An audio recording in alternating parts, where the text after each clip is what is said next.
사랑하는 성도 여러분, 주님 앞에 나오신 이 귀한 예배의 자리에서 하나님이 여러분에게 큰 복을 주실 것입니다. 주의 이름으로 환영하고 축복합니다.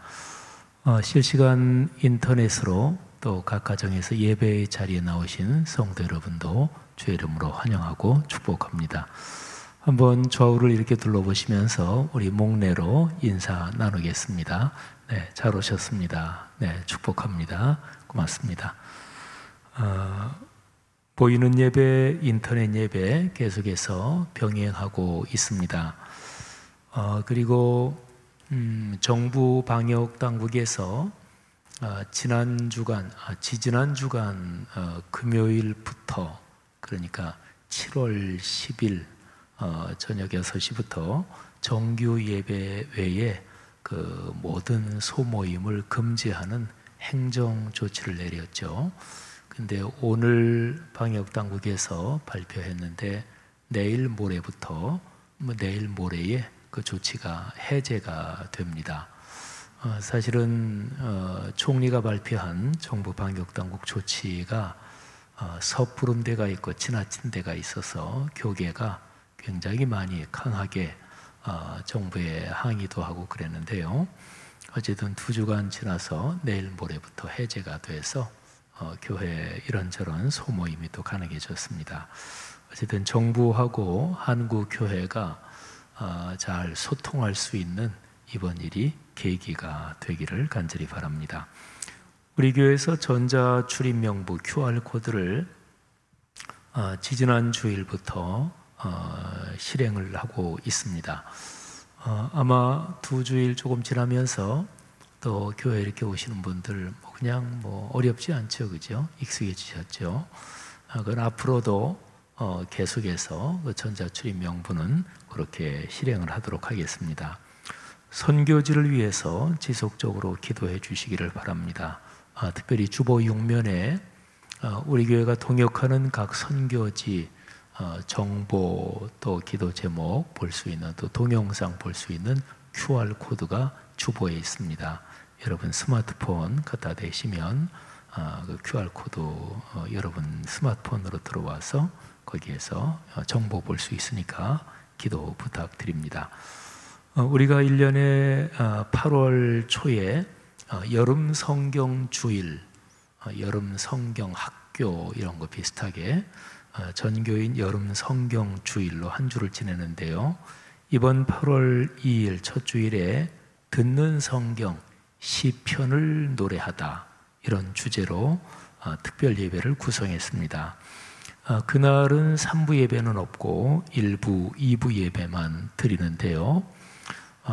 여러분들이 같이 참여하고 또 시편을 낭송하고 관련된 찬양을 하면서 그렇게 특별 예배로 드립니다. 큰 은혜 있기를 바랍니다.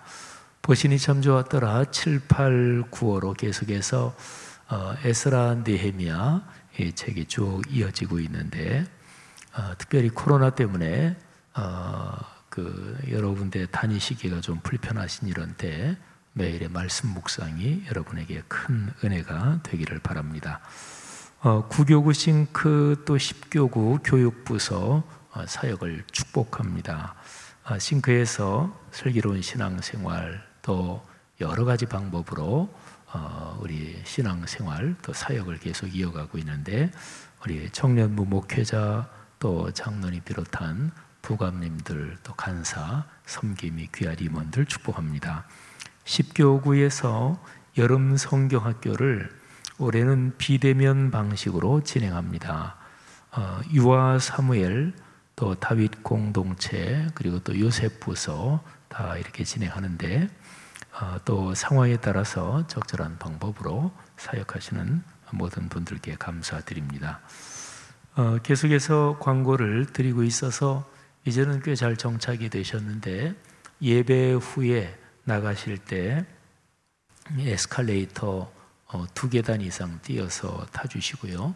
수요일은 그렇게 붐비지 않으니까 주일 같은 때는 에스컬레이터로 다 이동이 힘듭니다. 그래서 계단을 좀 많이 이용해 주시는데 우리 교회는 계단이 3군데가 있습니다. 가운데 있고 또 이쪽에도 있고 또 전면 쪽에도 있고 세 군데 계단 다 이용하시면 되겠고, 차를 가지고 오시는 분들은 교회 작은 오거리에서 우회전이 제일 많이 막히죠. 근데 우회전 때문에 서 있는 차 때문에 계속해서 막히니까 유턴을 하시든지 아니면 직진을 하시든지 좌회전을 하시면 그러면 훨씬 더 잘 빠질 수 있습니다. 그리고 꼭 깜빡이를, 우리나라 운전이 깜빡이를 굉장히 안 켜요. 근데 선진 교통분화는 깜빡이를 반드시 켜셔야 됩니다. 근데 이 오거리에서 교통 소통이 원활하려면 특별히 꼭 필요합니다.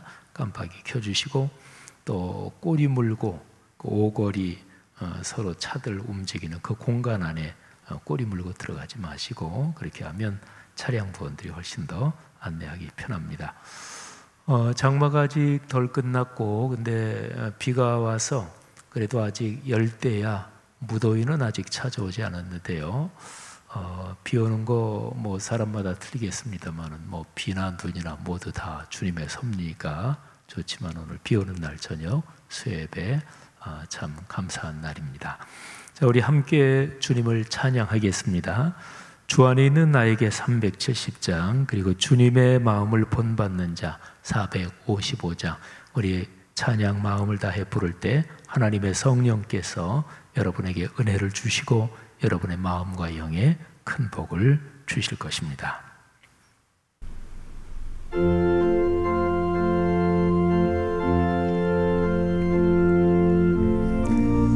찬송으로 기쁘게 걸어가는 삶의 여정 되십시오.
주님이 우리에게 주신 말씀의 약속은 영원토록 변하지 않습니다. 그 약속 신뢰하며 찬양합시다. 내 주와 맺은 언약을 영불변하시니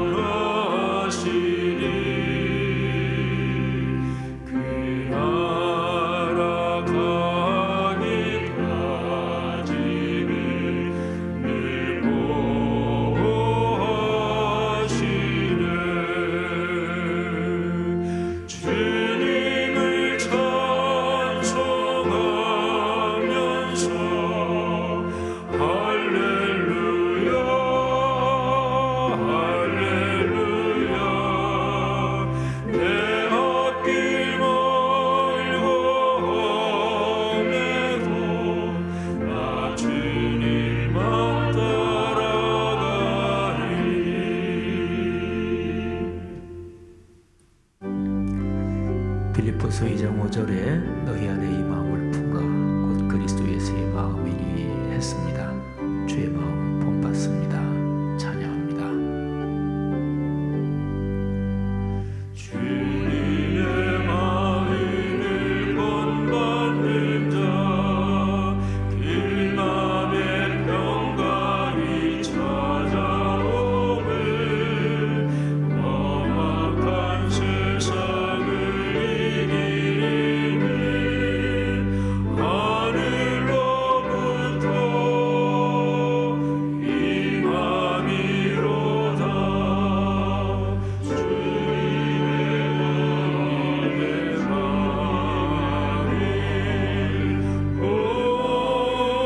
본받아 살면서 주 걸음하신 나도 이루리. 주 모습 내 눈에 안 보이며 그 음성 내 귀에 안 들려도 내 영혼 날마다 주를 만나 신령한 말씀 늘 배우도다. 주님의 마음을 본받아 살면서 그 걸음하신 나도 이루리. 가는 길 거칠고 험하여도 내 맘에 불평이 없어지네. 십자가 고난을 이겨내신 주님의 마음 본받으니라. 주님의 마음을 본받아 살면서 길 걸음하신 나도 이루리. 주님의 마음을 본받는 삶의 여정, 주님 재림하실 그날에 완성될 소망을 바라봅니다. 4절 찬양합니다. 주 예수 세상에 다시 오신 그날엔 무성로 변하여 주님의 빛나는 그 형상을 다 함께 보며 주 찬양하리. 주님의 마음을 본받아 살면서 길 걸음하신 나도 이루리.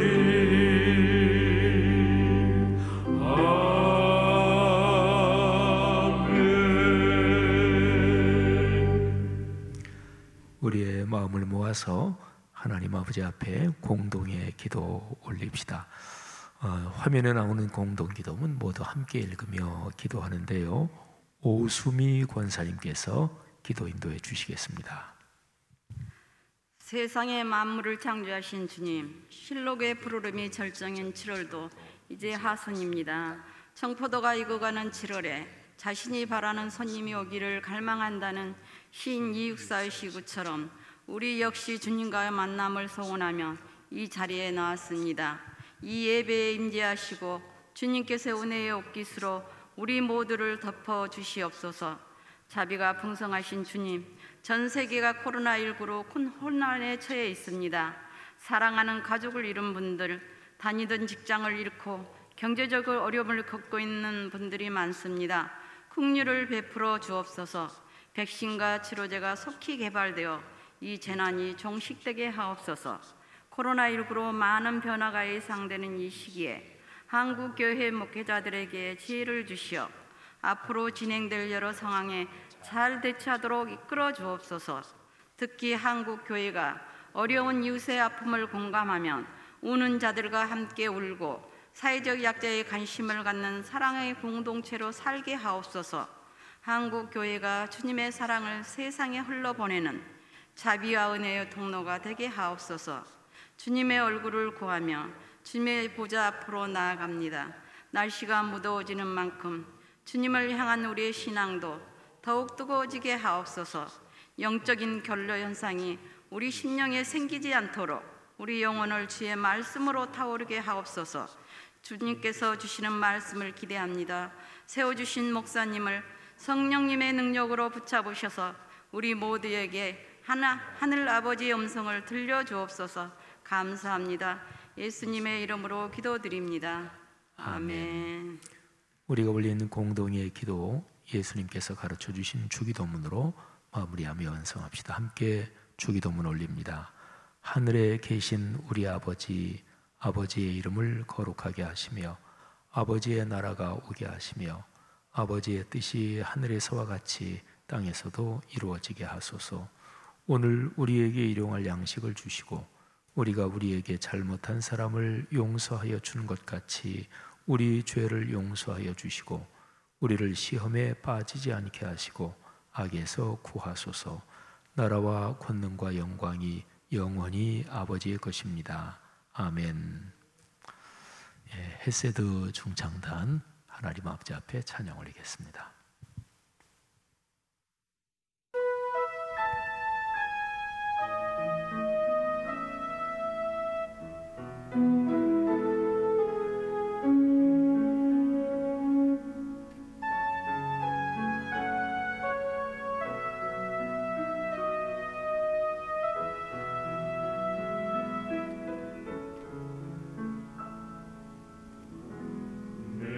주의 신을 떠나 어디로 가며 내가 주의 앞에서 어디 높이 가리까 내가 하늘을 올라갈지라도 거기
아멘. 감사합니다.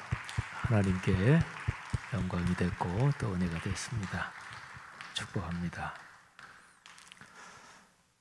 오늘 설교 성경 본문 말씀 제가 봉독합니다. 구약 성경 말라기서 1장 1절부터 5절까지 봉독해 올리겠습니다. 거룩하신 하나님의 말씀입니다. 여호와께서 말라기를 통하여 이스라엘에게 말씀하신 경고라. 여호와께서 이르시되 내가 너희를 사랑하였노라 하나 너희는 이르기를 주께서 어떻게 우리를 사랑하셨나이까 하는도다. 나 여호와가 말하노라. 에서는 야곱의 형이 아니냐. 그러나 내가 야곱을 사랑하였고 에서는 미워하였으며 그의 산들을 황폐하게 하였고 그의 산업을 광야의 이리들에게 넘겼느니라. 에돔은 말하기를 우리가 무너뜨림을 당하였으나 황폐된 곳을 다시 쌓으리라 하거니와 나 만군의 여호와는 이르노라. 그들은 싸울지라도 나는 헐리라. 사람들이 그들을 일컬어 악한 지역이라 할 것이요 여호와의 영원한 진노를 받은 백성이라 할 것이며 너희는 눈으로 보고 이르기를 여호와께서는 이스라엘 지역 밖에서도 크시다 하리라. 아멘. 제가 지난 주일부터 말라기서 말씀을 여러분과 같이 나누며 묵상하고 또 설교하고 있습니다. 지난 주일에는 말라기 1장 1절에 대해서 말씀을 드렸고요. 말라기서에서는 다 해서 전체 4장까지 해서 6가지 덩어리 6가지 주제가 나옵니다. 첫 번째 주제가 1장 2절부터 5절이거든요. 근데 1장 2절부터 5절에는 이 첫 번째 주제, 이 덩어리를 전부 다 다루기 전에 참 고민스러운 부분이 있어서 오늘 설교는 거기에만 초점을 맞춰서 말씀을 드립니다. 고민스럽다 하는 부분이 오늘 제 설교 제목 바로 거기에 담겨 있습니다. 에서와 야곱, 오늘 설교 제목이죠. 성경에서 참 고민스러운 구절이 말라기서 1장 2절 3절입니다. 거기에 중요한 부분만 제가 다시 읽어보면 내가 야곱을 사랑하였고 에서는 미워하였으며 바로 이 부분입니다. 하나님께서 야곱은 사랑하셨고 그리고 에서는 미워하셨대요. 근데 이게 무슨 말일까요? 여러분, 하나님이 사랑하는 야곱, 하나님이 미워하는 에서, 여러분은 둘 중에 야곱과 에서 거기에 여러분을 대입시킨다면 여러분은 어디에 들어간다고 생각을 하십니까? 그리스도인들한테 이거 물어보면 에서에 들어간다 그렇게 생각하고 또 얘기하는 사람은 사실은 거의 없을 거예요. 야곱과 에서가 형이죠. 그런데 야곱은 하나님이 주시는 축복, 그리고 자기 아버지 이삭, 그리고 할아버지 아브라함, 그래서 아브라함 때부터 내려오는 하나님의 말씀의 약속을 야곱은 붙잡았죠. 그러니까 우리는 이미 예수를 믿는 사람들이니까 에서 야곱 이 얘기 나오면 우리는 그냥 무의식적으로도 나는 야곱 그 흐름에 소속되어 있는 사람이지 하고 생각을 합니다. 근데 저도 역시 마찬가지입니다. 제가 에서와 야곱 중에서 나는 에서 그쪽인데 그래서 고민스럽다 이 얘기가 아닙니다. 근데 하나님께서 누구는 사랑하시고 누구는 미워하시고 성경에 그런 얘기도 있어요. 그런데 왜 야곱은 사랑하셨고 에서는 미워하셨을까요? 아마 성도들 중에서 에서가 장자의 그 권한, 그 영적인 그 흐름을 아주 가볍게 여겨서 그래서 에서는 하나님께 미움을 받았다 이렇게 대답하실지 모르는데 성경을 조금만 더 자세하게 알고 계시는 분들은 이 대답이 틀렸다는 것을 아시죠? 에서와 야곱이 쌍둥이인데 어머니 태중에 있을 때, 그러니까 에서와 야곱이 태어나서 어떤 거를 자기들이 해서 그것 때문에 하나님이 평가하신 게 아니고 태어나면서부터 그랬다, 이런 식으로 성경에 기록이 되어 있거든요. 그러니까 이제 고민스럽죠.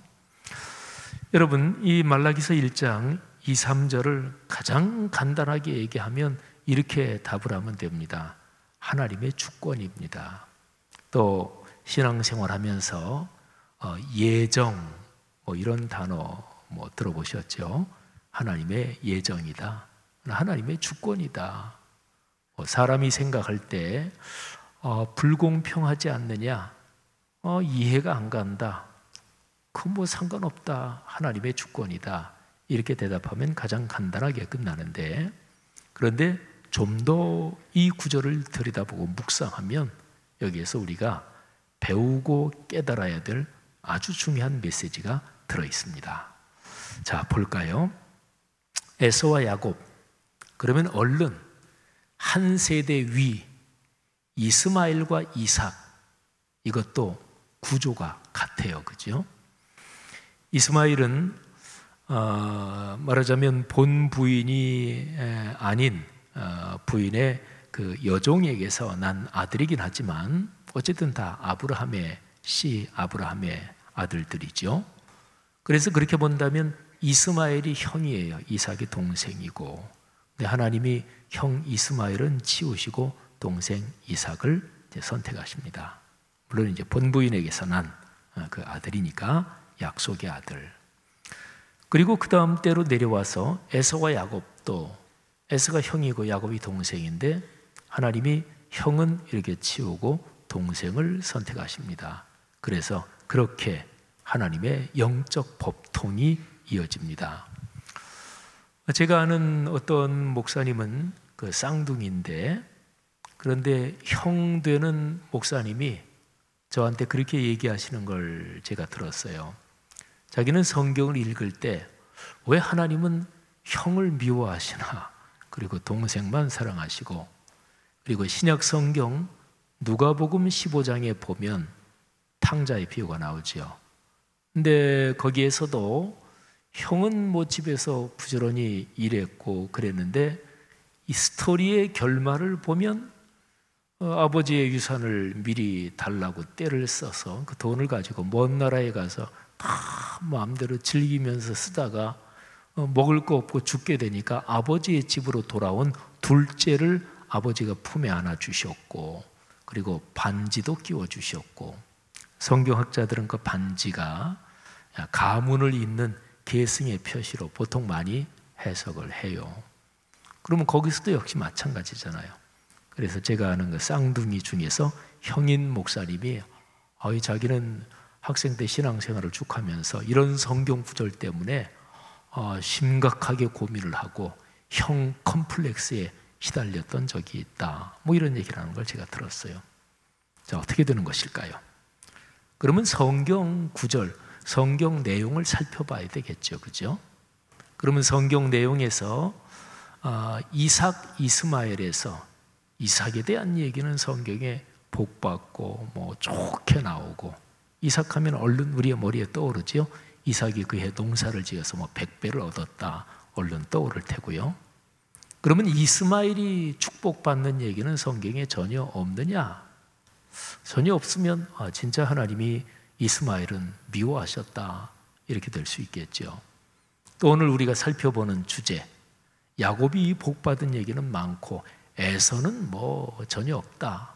그러면 또 진짜 하나님이 이 맏아들들 이쪽은 다 사랑하지 않으셨구나, 이렇게 볼 수 있겠죠.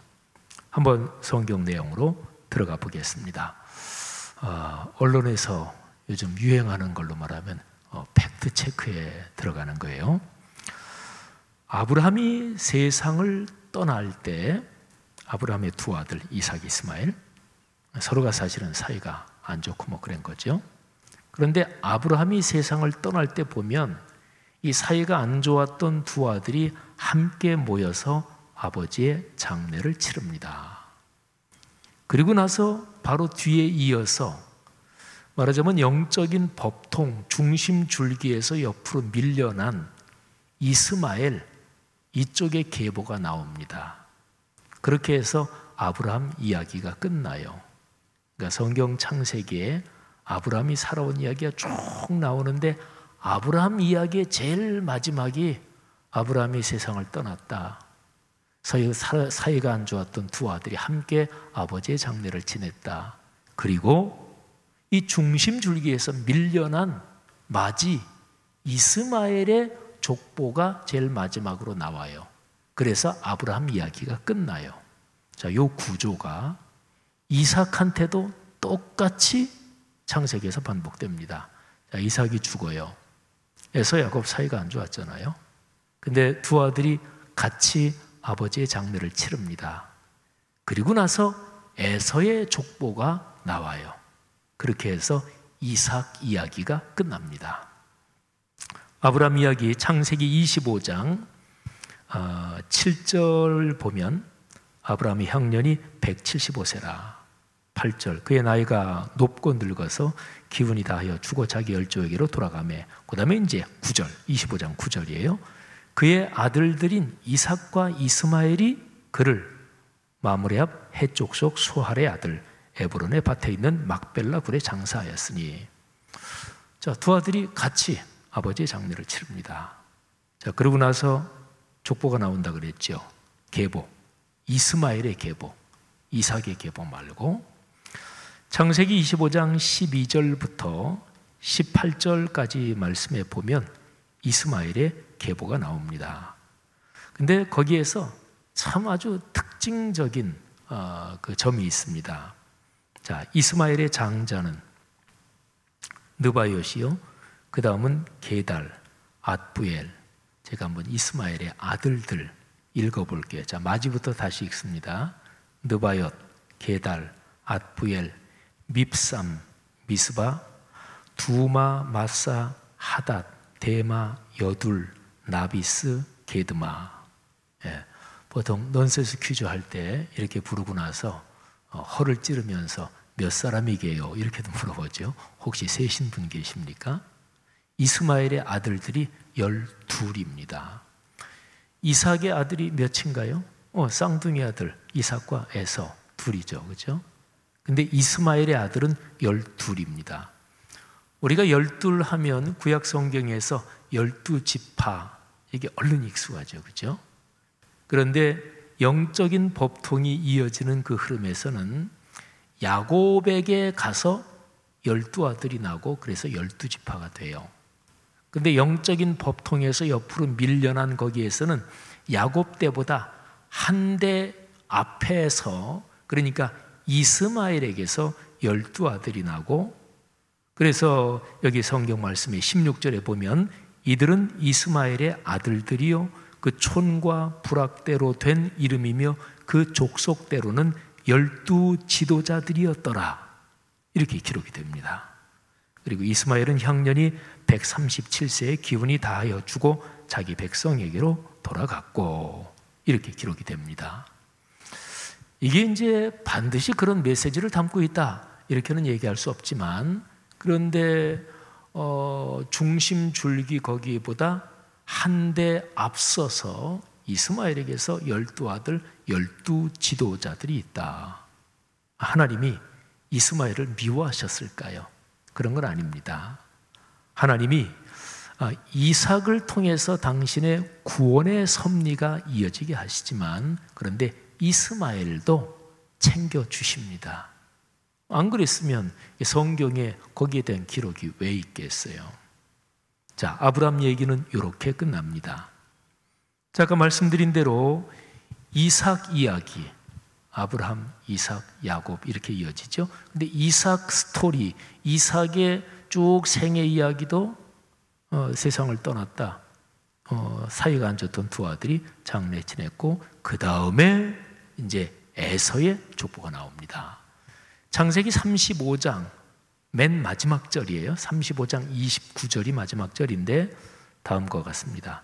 이삭이 나이가 많고 늙어 기운이 다함에 죽어 자기 열조에게로 돌아가니 그의 아들 에서와 야곱이 그를 장사하였더라. 아멘. 자, 두 아들이 그를 장사합니다. 근데 이제 아까 창세기 25장 9절에는 두 아들이 장사했다 할 때 이삭과 이스마엘, 이 두 아들이 아버지를 장사했다 이렇게 돼 있거든요.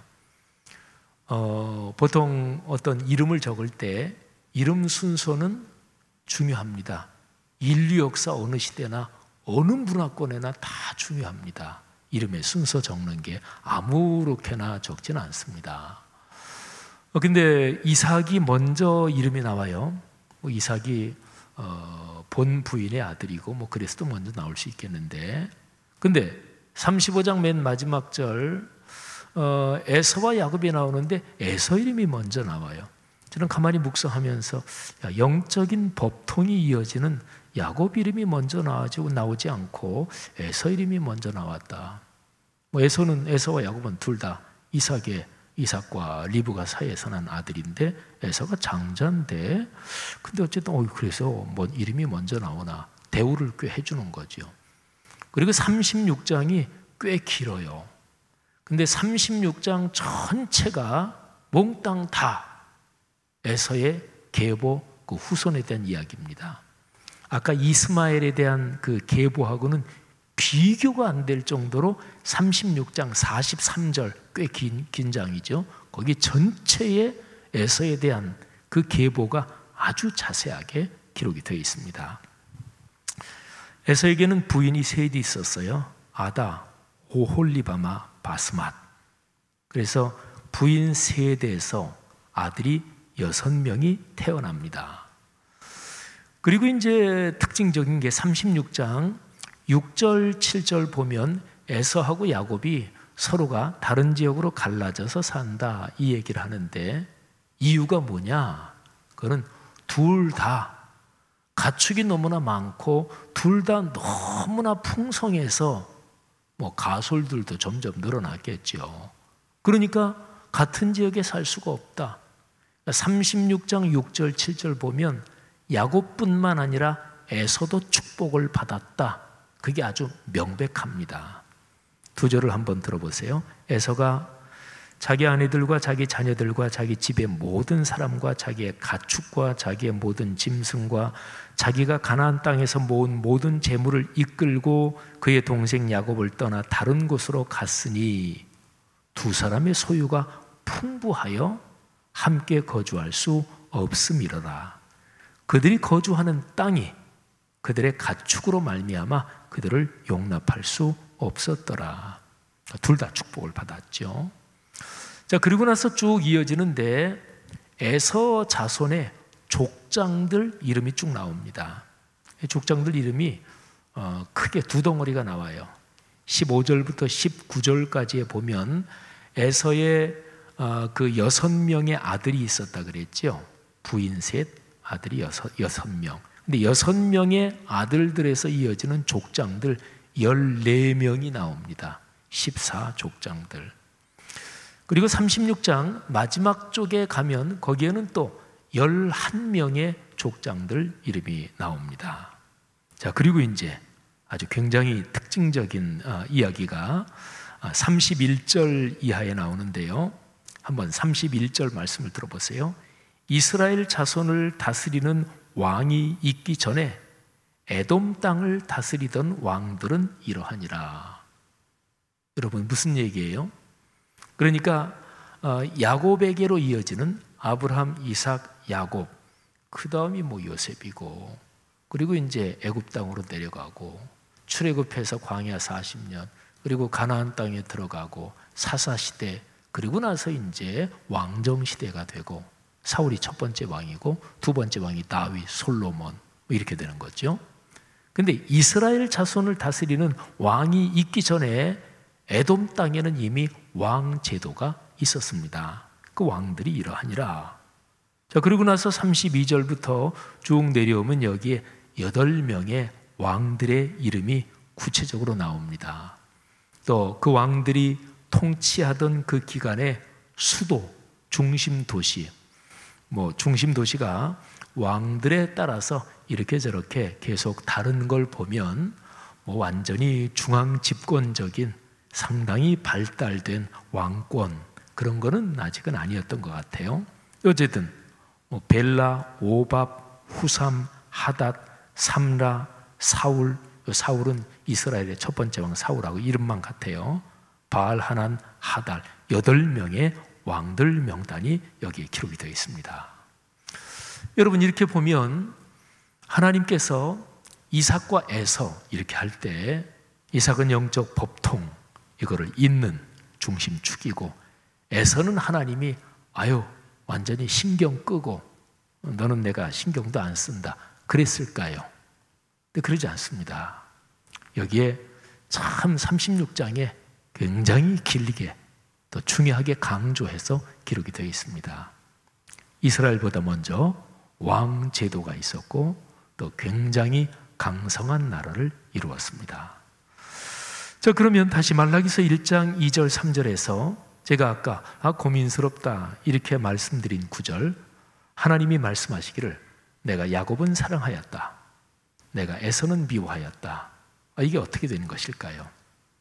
근데 히브리어 구조를 이렇게도 번역할 수 있습니다.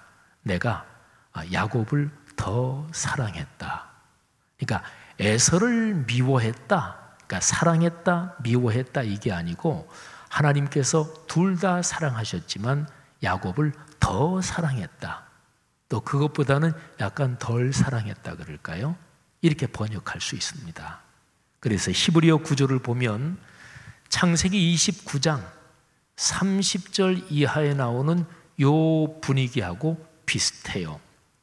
창세기 29장 30절에는 야곱이 자기 집을 떠나서 저 북쪽 외삼촌 라반의 집에 가서 한 20년 타향살이를 하지요. 그때 야곱이 거기에서 라헬이라고 하는 자기 외삼촌의 둘째 딸을 연모하고 사랑하게 됩니다. 그래서 외삼촌이 그래 내 둘째 딸하고 결혼해라 그랬는데 외삼촌이 야곱하고 약속한 것과는 조금 다르게 큰 딸부터 먼저 주죠. 그리고 또 7년을 일해서 둘째 딸 라헬도 자기 부인이 됩니다. 그런데 거기에 이런 구절이 있어요. 30절 말씀, 야곱이 또한 라헬에게로 들어갔고 그가 레아보다 라헬을 더 사랑하여 다시 7년 동안 라반을 섬겼더라. 여러분 여기에 표현이 레아보다 라헬을 더 사랑했다. 야곱이 레아를 미워했을까요? 그렇지 않았습니다. 야곱은 레아도 챙겼고 사랑했고 그런데 라헬을 더 사랑했습니다. 라헬을 보면서 아마 운명적인 숙명적인 깊은 사랑을 느꼈지요. 그래서 처음 딱 보면서 마치 또 오래전부터 알았던 사람처럼 아주 그냥 숙명적인 연모의 감정을 갖고 그래서 라헬을 더 사랑했습니다. 여러분 에서와 야곱과 연관된 이 구절은 그렇게 해석할 수 있습니다. 하나님께서 야곱을 더 사랑하셨다 하는 거죠. 에서와 야곱 여기 참 해석하기 참 고민스러운 이 구절은 성경 전체의 문맥으로 보면 에서와 야곱, 야곱과 에서 이 주제는요 구원의 섭리하고 연관됩니다. 근데 이거는 에서와 야곱뿐만이 아니라 성경에 나오는 중요한 사건들 또 성경 창세기부터 요한계시록까지 모든 스토리의 흐름은 중요하다. 이게 좀 더 비중이 있다 그러면 예외 없습니다. 하나님께서 창조하시고 창조하신 그 세계를 하나님이 구원의 사랑으로 끌어안으신다. 그러니까 창조와 구원. 그 중에서 한 단어만 더 선택한다면 하나님의 구원의 섭리, 구원의 의지, 말하자면 구원, 거기야 몽땅 다 연결되어 있는데 에서와 야곱 여기에서 이 고민스러운 이거를 풀려면 바로 그 문맥을 읽어보면 바로 여기에 연관된다는 것을 알 수가 있습니다.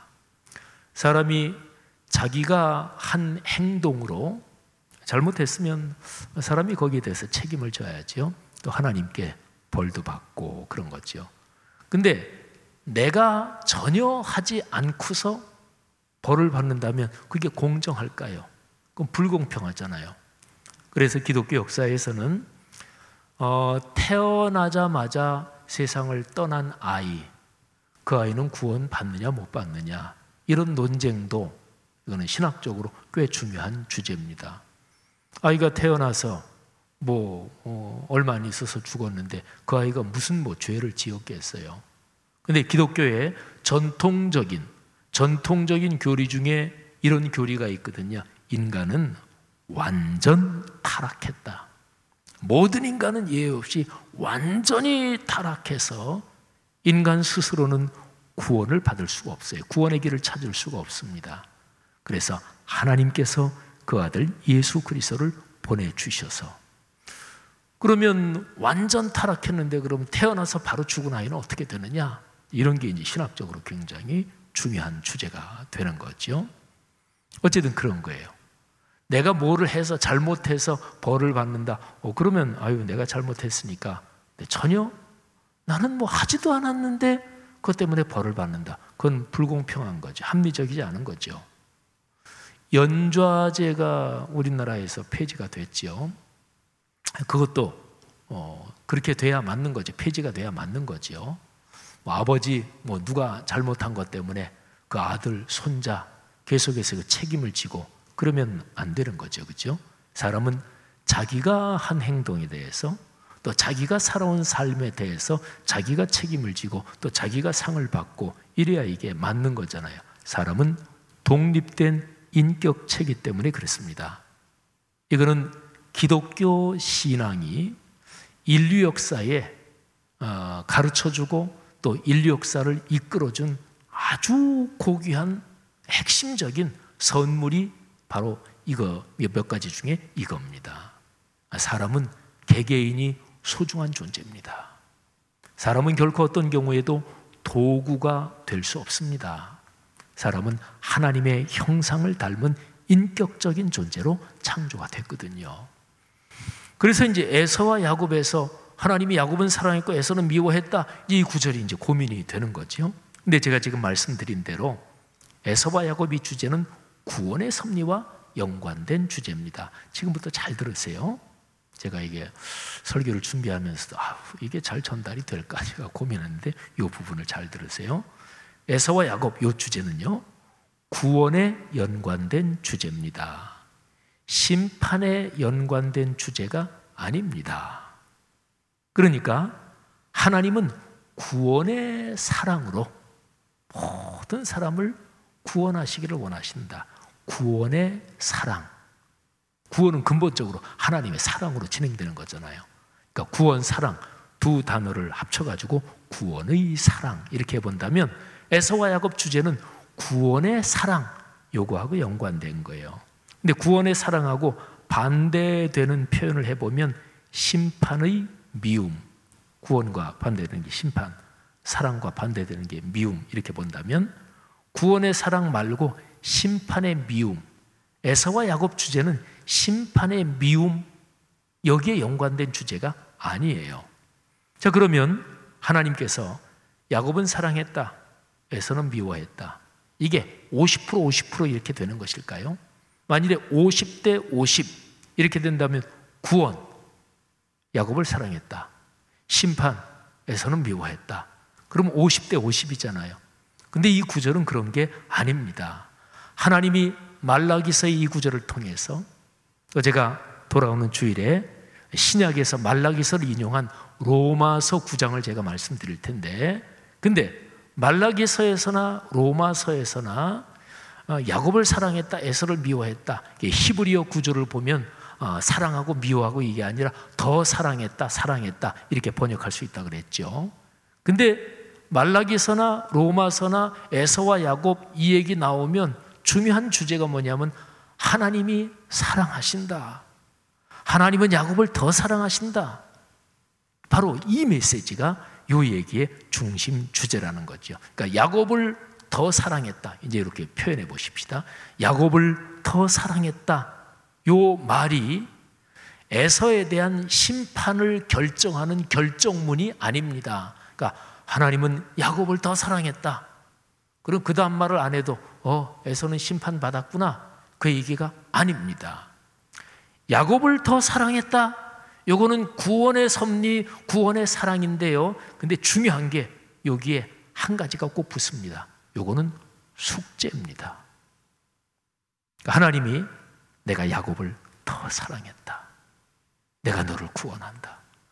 내가 너를 구원의 사랑으로 품는다. 근데 여기에는 숙제가 붙어요.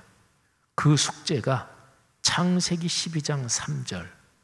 그러니까 하나님의 구원의 선택, 이 섭리가 본격적으로 시작되는 게 아브라함, 이삭, 야곱 이렇게 되잖아요. 그죠? 아브라함, 그 밑에 이삭, 그런데 이스마엘은 옆으로 밀렸고, 이삭 다음에 야곱, 그리고 에서는 옆으로 밀렸고, 근데 하나님께서 아브라함을 부르실 때 제일 처음 본격적으로 아브라함이 예수까지 이어지는 건데, 아브라함을 부르실 때 그때 하나님이 주신 가장 근원적인 약속의 말씀이 창세기 12장 1절, 2절, 3절이잖아요. 1절 내 땅, 내가 보여줄 땅으로 가라. 그 다음에 2절 너를 복자체가 되게 한다. 3절 너를 통해서 세계 모든 민족이 복을 받는다. 3절을 주목하십시오. 하나님이 아브라함에게 주신 근원적인 복, 그게 이제 이삭, 야곱에게 이어지는 거잖아요. 근데 거기에서 아주 중요한 게 아브라함을 통해서 세계 모든 민족이 복을 받는 거예요. 그거는 이삭에게도 적용됩니다. 이삭을 통해서 세계 모든 민족이 복을 받아요. 그러면 이삭을 통해서 세계 모든 민족이 복을 받으면 거기에 이스마엘이 들어갈까요? 안 들어갈까요? 들어가죠. 들어가죠. 그리고 그 밑에 너를 통해 세계 모든 민족이 복을 받는다. 여기에 야곱, 이 말씀이 야곱에게도 적용되거든요. 그러면 야곱이 그래, 야곱을 통해서 하나님이 세계 모든 민족을 복을 주신다. 그러면 그 복이 에서 그 후손에게 적용이 될까요? 안 될까요? 거기도 적용이 되죠. 유대인들이, 구약의 이스라엘 백성들이 요 하나님이 야곱을 더 사랑했다, 요게 숙제다, 사명이다, 요거를 잊어버린 거예요. 그래서 배타적인 선민의식의 함정에 빠졌어요. 하나님이 유대인은 사랑하시고 모든 이방인들은 저 지옥에 불이 계속 영원히 타는데 지옥에 땔감으로 쓰기 위해서 이방인을 만들었다. 이 정도로 배타적인 선민의식, 여기에 빠졌어요. 그래서 구약이 이스라엘이 실패한 거예요.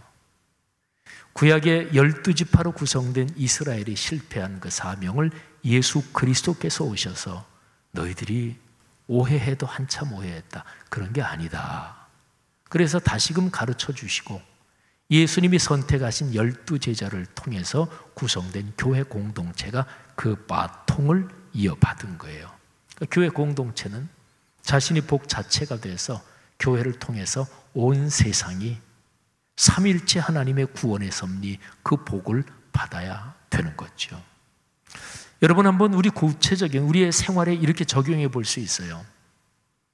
저는 늘 교단적으로 목사 안수식이나 또는 개교회에 장로님 새로 장립하거나 또 권사님 안수 임직하거나 할 때 교계에서 어떤 일이 있을 때 그거를 축하하는 어떤 그런 예식, 예배, 그런 걸 보면 저는 늘 이렇게 돼서는 안 되는데, 세상하고는 뭔가 달라야 되는데, 그러니까 세상에서 뭐 영전했다, 더 높은 자리에 올라갔다, 이런 식의 축하가 교회 공동체에도 거의 비슷하게 요즘은 다 이게 흘러들고 보통 그래요. 근데 아니잖아요. 사실은 그런 임직식 할 때 격려사, 축사 이런 거 하시는 순서 맡으신 분들 중에서 아주 정확하게 얘기하시는 그런 분들의 얘기가 정확합니다. 그러니까 목사 안수 받을 때 축하합니다. 그러면 축하는 주님의 복음을 위해서 죽을 수 있으니까 그거는 축하받을 일이죠. 장로님이 됐다, 그러면 다른 사람보다 더 겸허하게 섬기고 주님을 위해서 더 헌신할 그런 직분을 받았으니 그거 축하할 일이죠. 근데 거꾸로 세상적으로 보면 그러면 그거는 축하도 아니고 아무것도 아니죠. 하나님께서 야곱을 더 사랑하셨다, 여러분, 거기에는 반드시 숙제와 사명이 있는 거예요. 그러니까 야곱을 통해서 에서도 복을 받고, 그리고 세상의 모든 다른 민족이 복을 받는 것. 이게 바로 오늘날 신약시대의 그리스도인이요, 그리고 교회 공동체입니다. 그래서 교회는 절대로 사회 속에서 떨어진 섬이 돼서는 안 됩니다. 오늘 정부 방역당국에서 7월 10일부터 시작된 교회, 한국교회 전체에 내린 강화된 방역 조치, 그거를 내일 모레부터 해제한다, 그 발표를 오늘 했어요. 그래서 한목협 대표회장, 제가 대표회장으로서 간단하게 성명서 하나 써가지고 언론에 배포했는데, 근데 거기에도 제가 그런 표현을 했어요.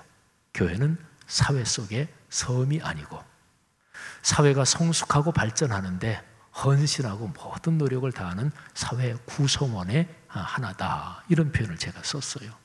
그렇습니다. 한국 교회가 약화되는 현상하고 같이 맞물려 있는 게, 교회 공동체가 자기들끼리 그냥 서로 그 안에서 좋고 그냥, 근데 밖을 향해서 섬김을 잃어버린 것, 이게 이제 교회가 약해지고 또 타락하는 2000년 기독교 역사에서 늘 그랬습니다.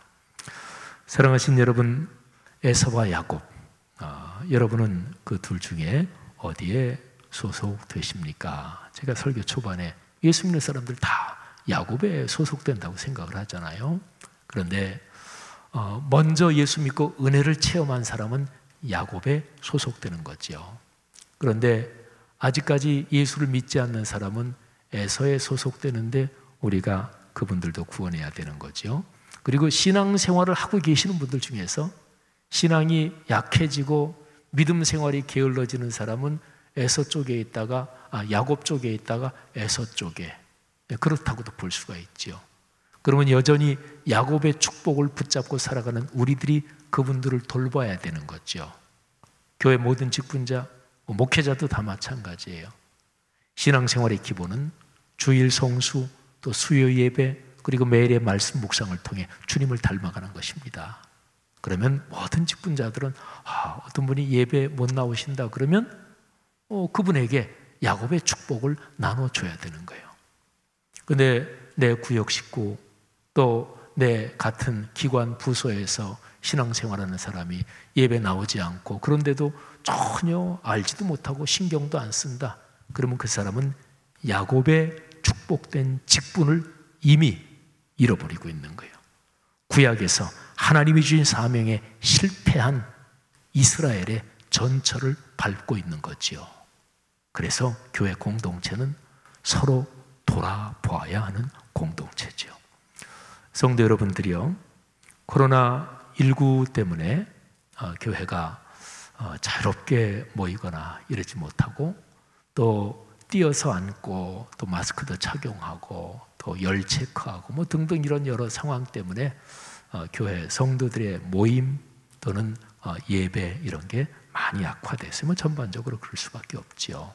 이런 상황 속에서 하나님께서 여러분에게 주신 야곱의 직분, 그 축복, 그게 의미가 뭔지 생각하시면서 다시 한번 내 구역 또는 부서 기관의 신앙생활 게을러지고, 또 이 코로나 상황에서 열심을 잃어버린 성도들 돌아보시고 권면하시는 그런 귀한 일이 있기를 주님의 이름으로 권면합니다.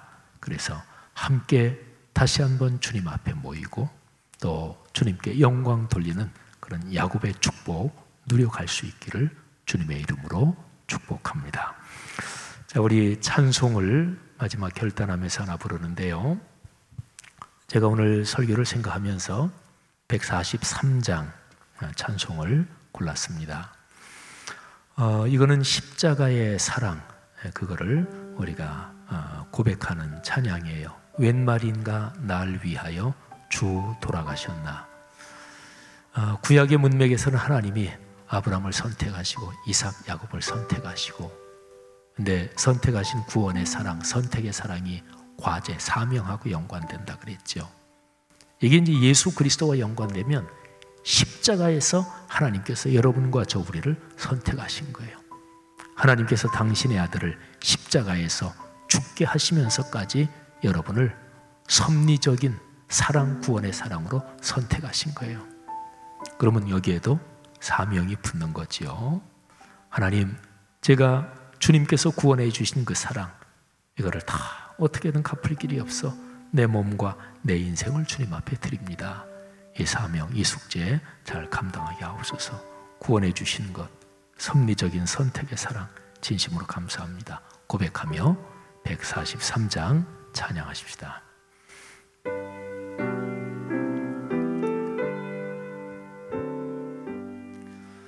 웬 말인가 날 위하여 주 돌아가셨나. 이 벌레가 된 날 위해 큰 해 받으셨나. 내 지은 죄 다 지시고 못 박히셨으니 웬일인가 웬은혜인가 그 사랑 크셔라. 주 십자가 못 박힐 때 해도 빛 잃고 그 밝은 빛 가리워서 캄캄케 되었네. 나 십자가 대할 때에 그 일이 고마워. 내 얼굴 감히 못 들고 눈물 흘리도다. 늘 울어도 눈물로서 못 갚을 줄 알아. 몸 밖에 드릴 것 없어. 이 몸 바칩니. 늘 울어도 늘 울어도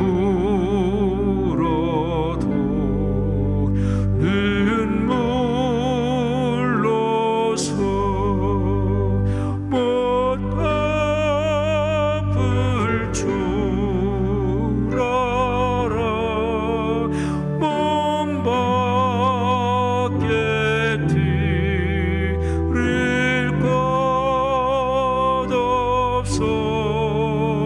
이 몸 밖 늘 울어도 눈물로서 늘 울어도 눈물로서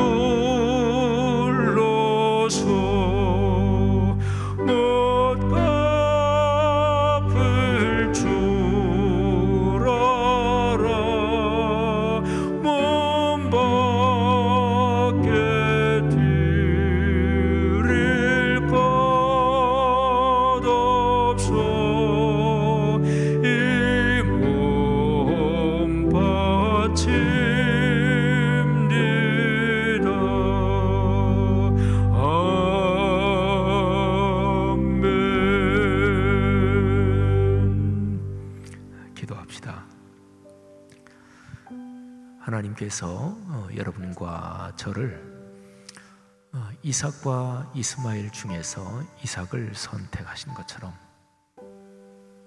야곱과 에서 중에서 야곱을 선택하신 것처럼 여러분과 저를 선택하셨습니다. 어떻게 예수 믿으셨나요? 혹시 모태신앙이신 분들 여기 또 많이 있으시겠지요. 여러분이 모태신앙으로 태어나고 싶다고 그래서 태어나신 거 아니잖아요. 저는 고등학교 1학년 때 예수 믿었습니다만 여기에 계신 분 중에서 인생 여정 살아오다가 예수를 믿으신 분들 많으실 것입니다. 근데 그때에 여러분이 내가 지금부터 예수 믿어야 되겠다. 물론 결과적으로는 그렇게 작심을 한 때가 있었겠지요. 근데 여러분을 위해서 누군가 계속 기도했고 또 여러분 삶의 여건을 그렇게 섭리로 이끄셨던 하나님의 물밑 작업, 그래서 우리가 하나님을 알지 못하던 그때부터 여러분을 사랑하시고 또 이끌어오신 주님의 섭리적인 사랑이 있었습니다. 여러분은 예수 믿으셨는데 여러분 친한 친구는 예수를 안 믿으셨으면 그것은 어찌 된 일입니까? 우리는 그 모든 것을 다 알진 못합니다. 근데 하나 아는 게 있습니다. 여러분과 저, 내가 예수 그리스도를 나의 주님으로 고백하고 하나님 자녀가 됐다. 예수 안 믿는 다른 사람 심판받아 지옥 간다. 다른 사람 얘기하는 거 아니에요. 우리 한국교회 그리스도인들이 굉장히 잘못하는 것 중에 하나가 그겁니다. 심판에 대한 얘기하라는 게 아니라 구원에 대한 얘기하라는 거고 구원의 사랑 그거를 전하라는 거거든요. 우리가 확실히 아는 건 그거잖아요. 우리가 아직 죄인이었을 때 그리스도께서 우리를 위해서 돌아가심으로써 하나님께서 내가 너를 그렇게 사랑한다 그거를 확증하시고 보여주셨습니다. 말하자면 야곱. 그런데 어떠십니까? 야곱에게는 과제와 사명이 꼭 같이 있다 그랬죠. 이스라엘이 망한 게 그래서 망한 거예요. 그 과제 잊어버려서. 역사적으로 교회가 망하면 꼭 그것 때문에 망합니다. 어려운 사람 돌아봐야 되는 거잖아요. 예수 복음 알지 못하는 사람들 복음 전해야 되잖아요. 근데 복음도 전하지도 않아. 어려운 사람 돌보지도 않아. 그냥 종교 단체로서 클럽처럼 교회가 클럽이 되는 거예요. 클럽은 그 클럽에 소속된 회원들의 권익을 위해서 존재해요. 교회가 그 교회에 등록된 성도들의 권익을 위해서 존재해요? 천만에요. 그건 클럽이에요. 한국교회는 어느샌가 모르게 그런 식으로 변질돼 가고 있었습니다. 오늘날 한국 사회에서 제일 어려운 사람들을 진짜로 교회가 우리 교회 신자로 전도해서 우리 교회 큰 교회 되게 하려고 그거 말고, 그건 하나님 앞에 어떻게 보면 범죄입니다. 그거 말고 어렵고 힘든 사람을 한국 사회 전체에서 어렵고 힘든 사람은 교회가 진짜 돕는다. 그렇게 되면 교회는 영향력이 있을 수밖에 없죠. 복음 전도 그는 근본이 사랑이잖아요. 이 시간에 우리가 야곱의 선택을 받았고 구원을 받았는데 주님 감사합니다. 하나님, 제가 여기에 맡겨지는 과제 그 사랑 실천하며 살겠습니다. 우리 각자가 하나님 앞에 잠시 기도하는 시간 갖겠습니다. 하나님 아버지, 은혜를 감사합니다. 오늘 말씀을 듣고 다시 한번 우리가 받은 소명, 사랑 하나님 앞에 기억하고 다시 우리가 살아갈 삶의 여정 돌아보고 점검합니다. 아버지여, 이끌어 주시옵소서.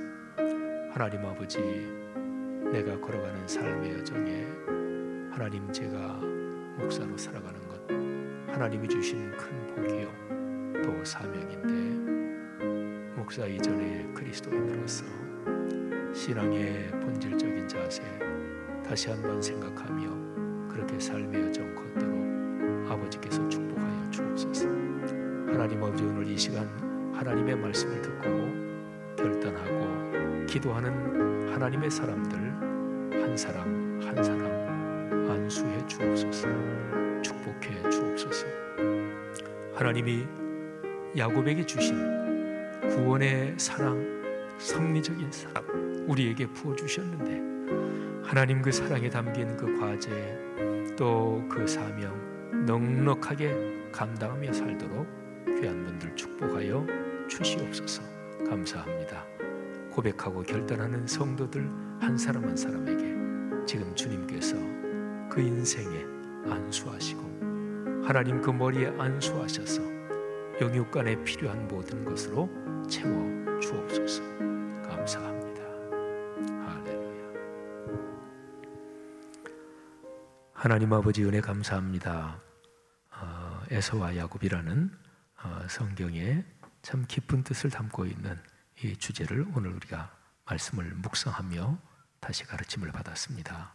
오늘 여기에서 또 실시간 인터넷 예배로 예배에 참여하는 오늘 모든 성도님들 말씀을 듣고 결단하며 기도한 그 성도님들의 기도 주께서 받아주시고 하나님이 이 귀한 분들을 구원의 사랑, 섭리적인 사랑으로 선택하시고 그리고 거기에 참 복된 과제를 주셨으니 그 과제에 다시 한번 헌신하게 하시고 또 우리 주변에 어려운 사람 또 아직 예수의 복음을 알지 못하는 사람 또 코로나 상황에서 한국교회 성도들 중에서 예배의 자리에 나오고 또 신앙적으로 말씀을 묵상하고 헌신하는 이 신앙의 헌신이 느슨해지고 또 나태해진 분들 상당히 많을 텐데 그분들 돌아보게 해 주옵소서.